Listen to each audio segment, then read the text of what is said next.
आदरणीय रामलाल जी, आज जो हमारे सह प्रभारी हैं, जिनकी प्रेरणा से ये हुआ है, श्री R.K. सिन्हा जी, श्री सह प्रभारी श्री नवजोत सिद्धू जी, श्री विजेंद्र गुप्ता जी, पूनम आज़ाद जी, हमारे भाई जो बहुत मेहनत करते हैं, श्री अमन सिन्हा जी, श्री लाल बिहारी अभय वर्मा जी, और हमारे MLA श्री अनिल झा जी, और दिख नहीं रहे हमारे मेयर साहब, और पीछे जो लोग बैठे हैं। मैं सिर्फ आपको इतना कहना चाहता हूँ, ये गमछा मेरे लिए गमछा नहीं है, ये पगड़ी है। इस गमछे की लाज मैं आपके बना के रखूँगा, ये मैं कहना चाहता हूँ आपको।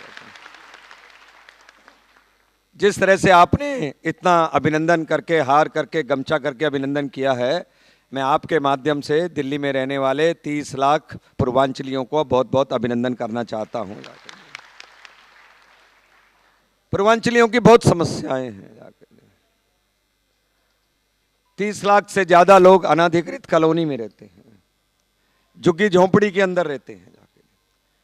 विभिन्न प्रदेशों से आए, इसलिए आए कि दिल्ली के अंदर घर बसेरा बना सकेंगे, जाके 2 जून की रोटी जुटा सकेंगे जी, और यहाँ पर काम करके दिल्ली का विकास कर सकेंगे जी। और मैं आज ये दावे के साथ कहना चाहता हूँ कि आज जो दिल्ली की बड़ी बड़ी अटिलकाएँ, बड़े बड़े भवन, बड़ी बड़ी बिल्डिंगें, बड़ा बड़ा विकास दिखाई देता है, वो बिना पूर्वांचलियों के संभव नहीं है। ऐसे पूर्वांचलियों का मैं नमस्कार करता हूँ जाकर। वो आप लोगों के बिना संभव हुआ है, नहीं तो वो असंभव था जाकर। पूर्वांचलियों की बहुत समस्याएं हैं जी।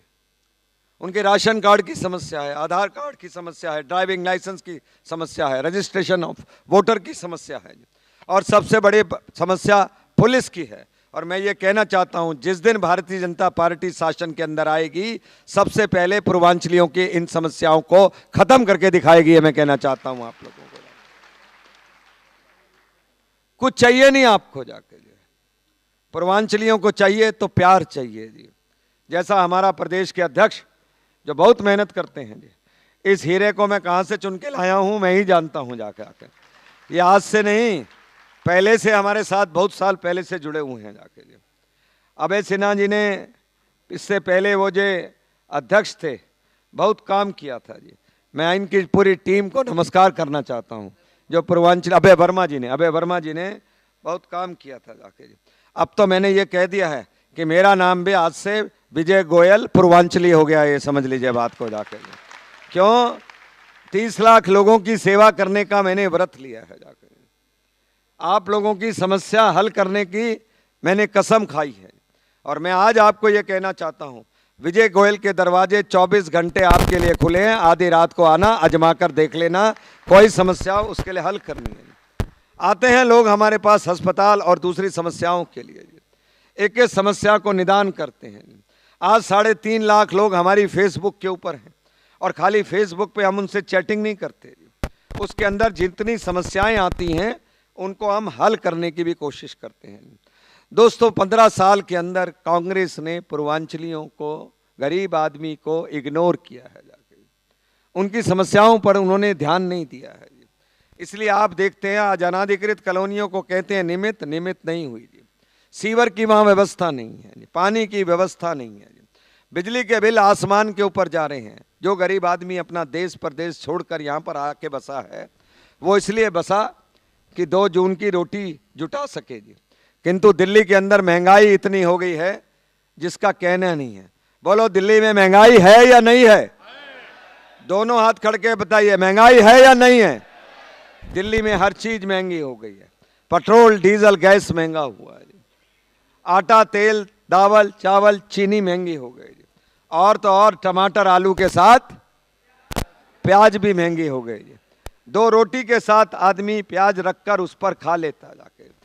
प्याज ने अगर आपको खाया है तो इस कांग्रेस की सरकार को प्याज खा जाएगी। बोलिए, इस कांग्रेस की सरकार को, क्योंकि प्याज महंगाई का द्योतक है जाके। पीने का पानी मिलता नहीं है। अगर आपको मालूम हो तो 40 लाख लोग अनाधिकृत कॉलोनी में, 30 लाख लोग झुग्गी झोंपड़ी में, 10 लाख लोग स्लम के अंदर रहते हैं, 5 से 10 लाख लोग गांवों के अंदर है, जहां पर मूलभूत सुविधाएं नहीं है। आज आप स्कूलों में जाओ तो पब्लिक स्कूलों में फीस बहुत महंगी है। और सरकारी स्कूलों में बिना पढ़ाए बच्चों को पास कर दिया जाता है। आपको मालूम है 8वीं क्लास का एक बच्चा अपनी उत्तर पुस्तिका में लिख के आया, हिम्मत है तो फेल करके दिखाओ, हिम्मत है तो फेल करके दिखाओ। बताओ पास हुआ या फेल? पास। क्यों? मुख्यमंत्री ने कह दिया रिजल्ट अच्छे आने चाहिए। 10वीं का परिणाम 99.5%। बच्चे किसके पढ़ते हैं? गरीब के, पूर्वांचली के, उत्तरांचली के, इनके गरीबों के बच्चे पढ़ते हैं वहां। और 12वीं का परिणाम 88.5%। 7वीं क्लास की अम्मा गई मास्टर के पास, मास्टर इसको नाम तो लिखना आता नहीं, तने इसको 7वीं में पास कर दिया है। एक एक क्लास के अंदर 100-100 बच्चे हैं, इसलिए क्या करते हैं 30 बच्चे सोम आ जाओ, 30 बच्चे मंगल आ जाओ, 30 बच्चे बुध आ जाओ। ऐसे स्कूल चल रहे हैं जाके। पानी के बारे में 850 MGD पानी, मुख्यमंत्री अब कहती हैं कि भाई पानी पीना कम कर दो, जाके पानी पीना कम कर दो। दिल्ली के लोग पानी बहुत बर्बाद करते हैं, ये मुख्यमंत्री कहती हैं। और बिजली जब महंगी हो गई तो मुख्यमंत्री ने क्या कहा, कांग्रेस की सरकार ने, कि बिजली का एक बल्ब और एक पंखा चलाओ सिर्फ, बाकी चीजें टीवी फ्रिज सब बंद कर दिए जाकर। और तो और शर्म आनी चाहिए जब मैंने देखा शीला दीक्षित ने बयान दिया कि दिल्ली के अंदर जो अपराध बढ़ रहे हैं वो पूर्वांचलियों के कारण बढ़ रहे हैं। उन्होंने बयान दिया, हम इसका निंदा करते हैं, शर्म करते हैं। जाकर उनको रहना नहीं आता, उनको चलना नहीं आता। ये जो कॉमनवेल्थ गेम्स के अंदर इतना बड़ा स्ट्रक्चर खड़ा हो गया, ये किसने स्ट्रक्चर खड़ा किया? ये जो पूरी की पूरी दिल्ली बस गई, ये किसने दिल्ली बसाई?